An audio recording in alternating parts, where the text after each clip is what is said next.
2009 সালের পরে এমন অবস্থা হয়েছিল যে মানুষ ভাবছিল এই দক্ষিণ বেতকাশি আর বসবাস হবে না। কিন্তু আজ 2026 দক্ষিণ বেতকাশি আমরা এখন ঘড়িলাল বাজার থেকে একটু সামনের দিকে আসলাম। ওয়াবদার রাস্তা আমরা এর আগে কখনো ভাবিনি যে পাকা হবে। সেখানে ডাবলইটি সোলিং হচ্ছে। এটা আমাদের দক্ষিণ বেতকাশি মানুষের জন্য গর্ব গর্ব এটা গর্বের বিষয়। খুবই খুশি লাগছে যে আজকে এই অবদা রাস্তা পাকা হচ্ছে। তাছাড়াও ইট পর্যাপ্ত নিয়ে আসা হয়েছে, বালি নিয়ে আসা হয়েছে এবং কাজ চলমান আছে। কমপক্ষে 30 জন শ্রমিক এই রাস্তায় শ্রম দিচ্ছে, কাজ করছে।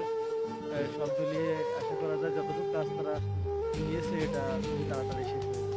বাউন্ডারি সব এরকম ডাবলইটের দিয়ে পাকা হয়ে যাবে।